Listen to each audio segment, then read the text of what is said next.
Good evening to another edition of This Day in Black Baseball History. This is the January 7th, 2026 edition of This Day, and I am happy to bring this information to you.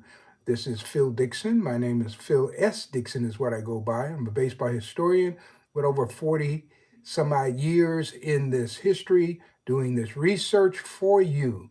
And so to on most nights, if you like what I'm doing here, guys, I always say go ahead and subscribe and join me. We're on our way to 500 subscribers. And like I say, that may not sound like a lot to some people, but to me it is a lot because every person is valuable who comes into this broadcast because most of them are baseball. So I appreciate you listening to this broadcast. Had a little call come in here. I had to send that away. But feel free to listen and subscribe and come back again. And if you're picking up this broadcast after a live, by all means, continue to follow me and leave a note or some type of message for me to let me know how you felt about the broadcast. I'm always looking for ways to improve. And so, anyway, this is going to be a chat, a brief chat. We try to keep everything under 20 minutes, so we're going to go right to it. And so, once again, I'm looking for historic facts that happened on January the 7th. And here we go. Let's start with, we're going to go back to January the 7th, let's make that 1924. Okay, it's January 7th, 1924. Infielder, outfielder Jim Pendleton is born in St. Charles, Missouri. And his first big league home run was a blast that came on June 3rd, 1953, in a 14-9 Braves win over the Dodgers. And this guy was a clutch hitter. Came from the Negro Leagues, played with the Chicago American Giants. If you find my book, The Negro Baseball Leagues of Photographic History, you'll see a picture of Pendleton there in the Chicago American Giants uniform. That book is out of print, but it's still a classic for Negro League enthusiasts. And so he is definitely pictured there. Manager Charlie Graham, you probably remember Charlie Graham. He was one of the people who could, I guess he was one of the people who could legally throw the spitball, the last man to legally throw the spitball, Charlie Graham. And Charlie Graham called Pendleton a one-man bench. Now, that's carrying a lot of weight, a one-man bench, right? Somebody's come and say, hi, dude, keep doing what you're doing. Okay, thank you very much. Hey, let me know where you're following from, where you're listening at, okay? I appreciate that very much.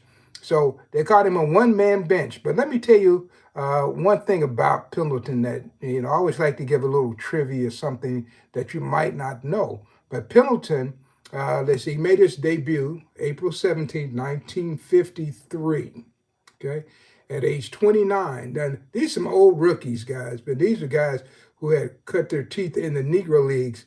And so, and they cut their teeth at a time when people were saying these black players aren't good enough.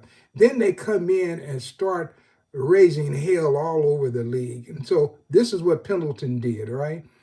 One of the notable things in his career, it occurred on August 30th, 1953, when he became the second rookie in Major League Baseball history, okay?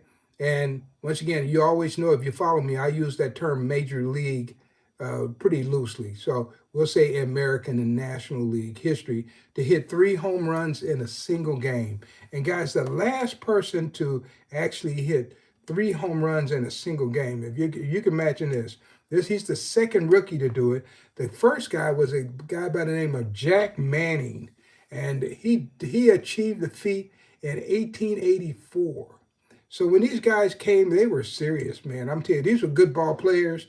And this is why I love the fact that the leagues have now been merged.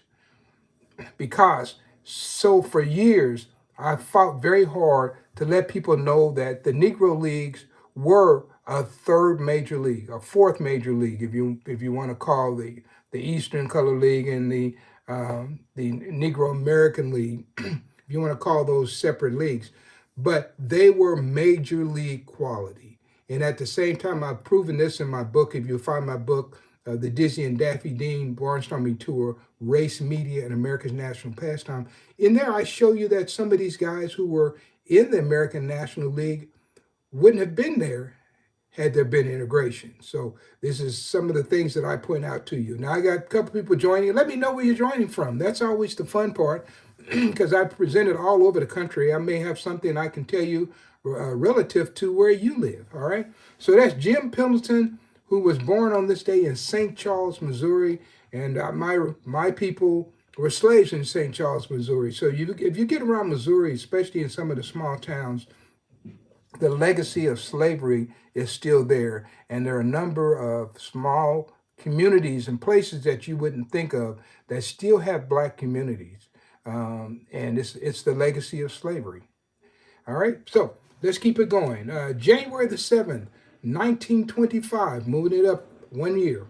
Eugene Gene Collins is born in Kansas City, Kansas. All right, and he spent the 1946 season with the Detroit Stars and the Kansas City, Kansas team.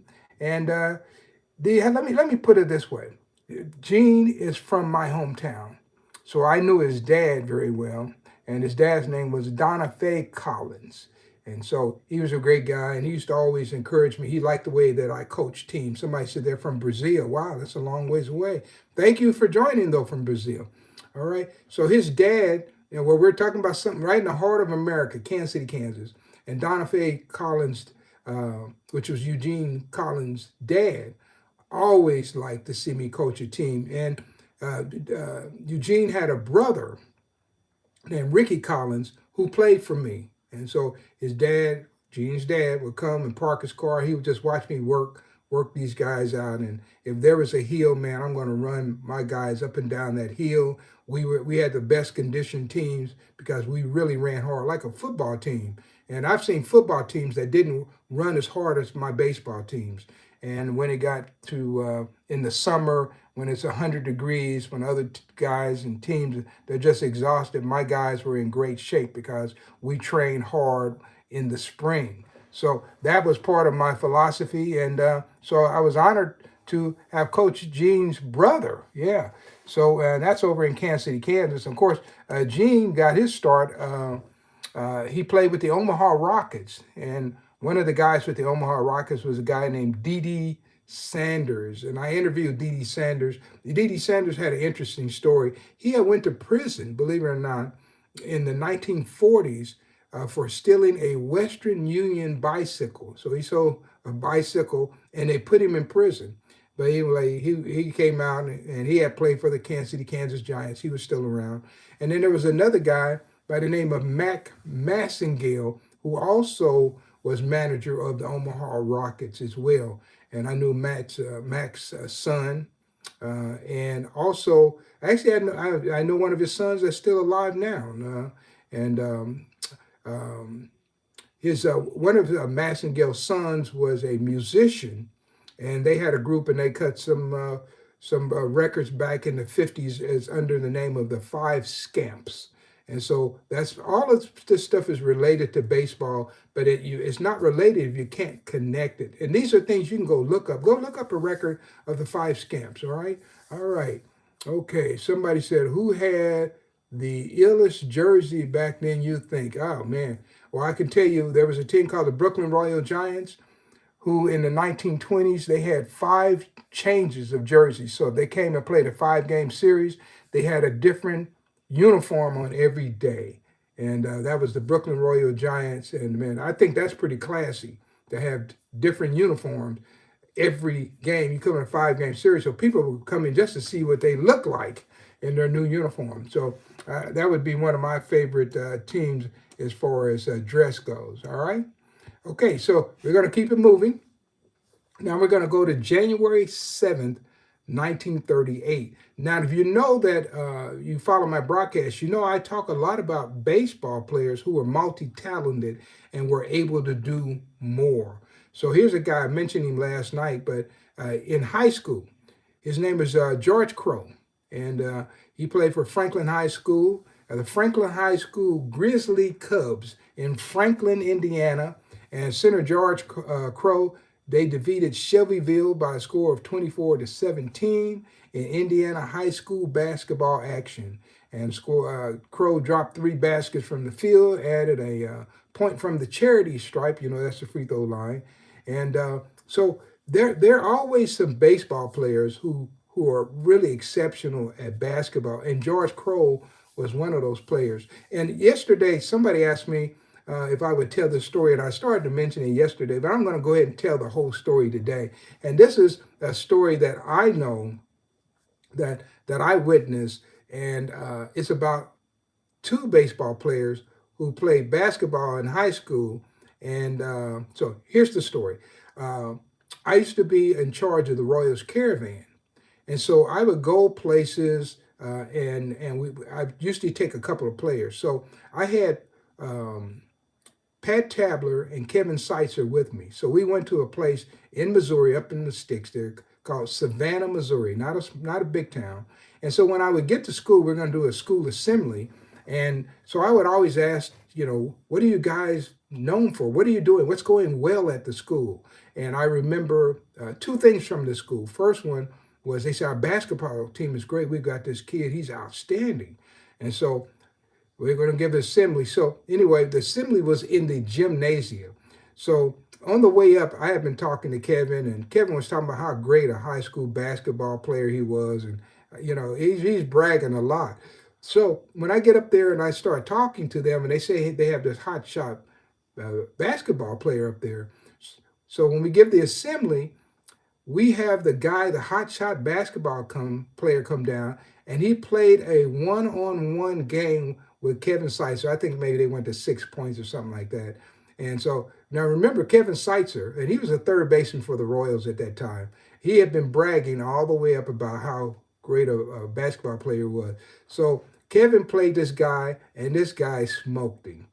And this guy, he was a little kid too. He wasn't a big kid, but he could really shoot. He could shoot the lights out. So he beat Kevin Seitzer.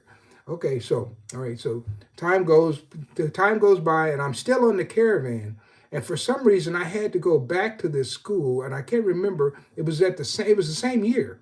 I had to go back, and Tom Gordon happened to come to town, and I said, "Hey, Tom, I'm going to go up to this school in Savannah, Missouri, and they've got this great basketball player." And then Tom begins to brag about how great a basketball player he was. Now, you probably remember Tom Gordon, Flash Gordon, great player, great pitcher. Both these guys were great, Seitzer and Gordon.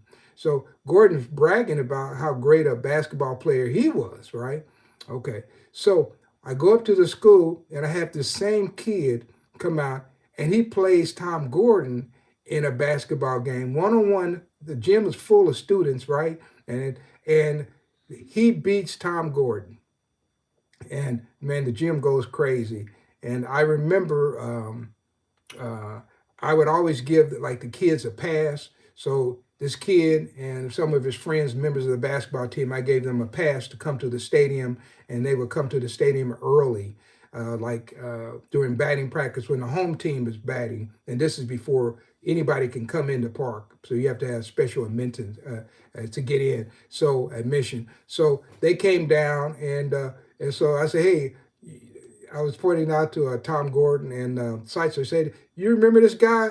They said, I don't know if I remember him. I said, yeah, he beat both of you in basketball. He said, yeah, we certainly remember him. And that's a true story. That happened in Savannah, Missouri. That might have been 1989. I can't remember the kid's name. I need to look it up, but he turned out to be a pretty good high school basketball player. And he can say that he beat 2 Major League Baseball players in basketball in his hometown. So we had a lot of fun. And this is the way that we drummed up energy and enthusiasm to get people to come to games and to buy into the Kansas City Royals. And this is the things that we did on the Caravan.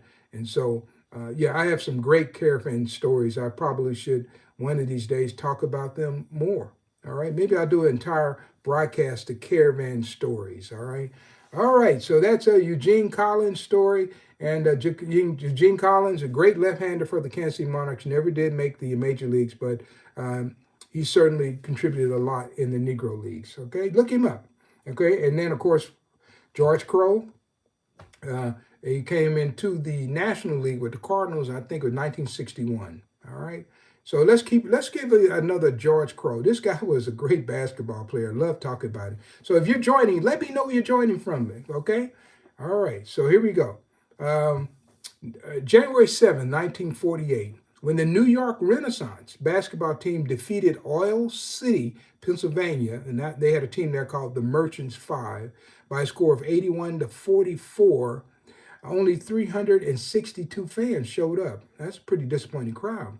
And they missed seeing center George Crowe, who would eventually get to the major leagues, National League, right? And he was wearing number 5 that night, and he dropped 26 points to lead his team to victory. And the game took place at the Lincoln Junior High School gym. And when you talk about the early origins of semi-professional and professional basketball outside the NBA, there were a lot of teams that traveled around, and the New York Wrens, or Renaissance, are one of them, right along with the Harlem Globetrotters and Savoy Ballroom 5. I can go on and on and on. St. Christopher's team. So there were a lot of good teams that were out there with African-American players when there were no African-American players in the National Basketball League. Just know that. All right, so that's George Crowe, 1948. So the first thing, he was still in high school. That was 1938, January 7, 1938. And how about January 7, 1948? He's still playing basketball. All right. Okay, and I've got one more, and I thought you might find this one interesting. This is January the 7th, 1991.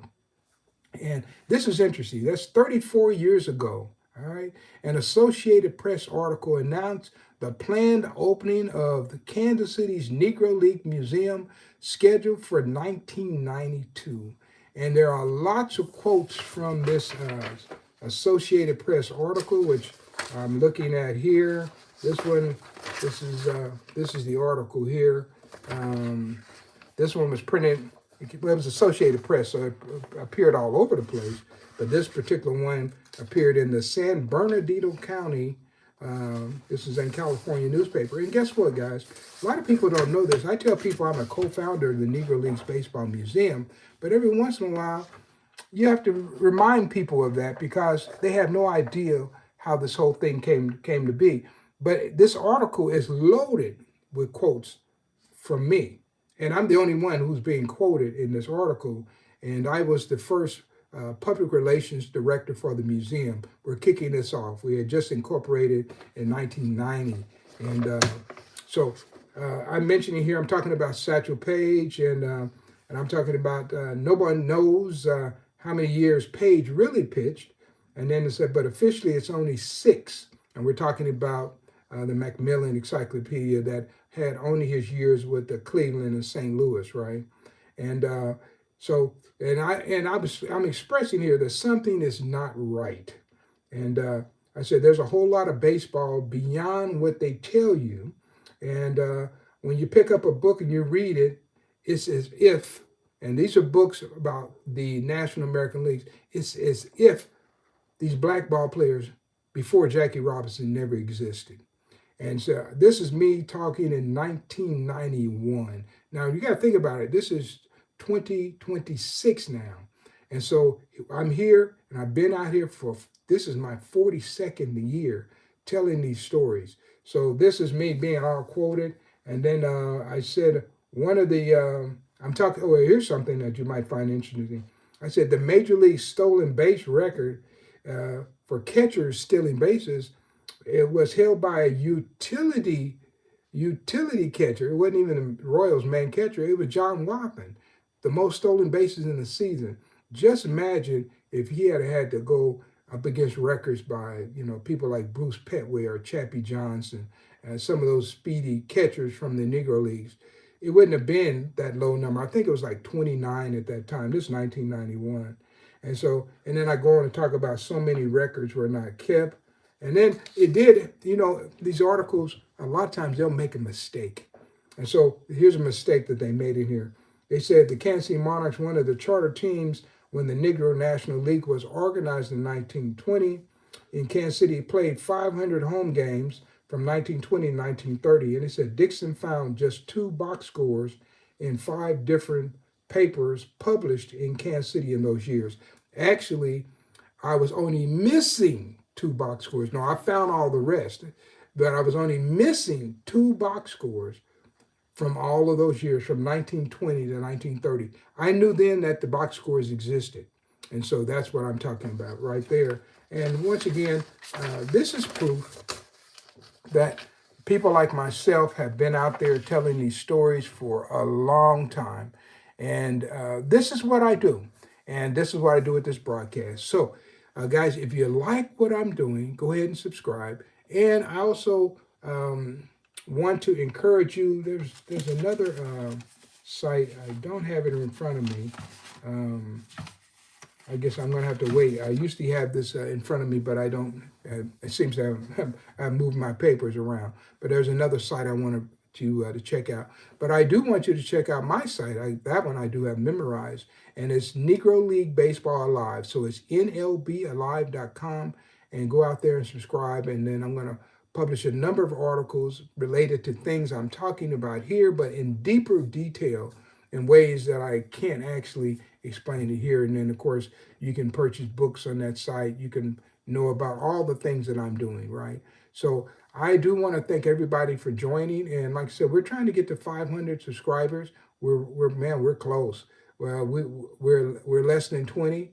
And so any help you can give me by sharing this broadcast, if you know someone who's a baseball fan, who's into the Negro Leagues, or who's just into baseball, especially this time of year when hot stove leagues pretty much dominate everything that we talk about, because there's no baseball being played very much here, certainly not in America. So I do want to thank you for joining. And again, this is Phil Dixon, and this has been the January 7th, 2026 edition of This Day in Black Baseball History. So I'll see you tomorrow with some more baseball facts, and I'm looking at some interesting things for tomorrow. It's going to be a great day. And as always, I'll have some unique feat, some great baseball anecdote for you, right? So again, it's Phil Dixon, and I'm an author, historian, and certainly appreciate and respect you for joining me, and I will see you real soon. Thank you.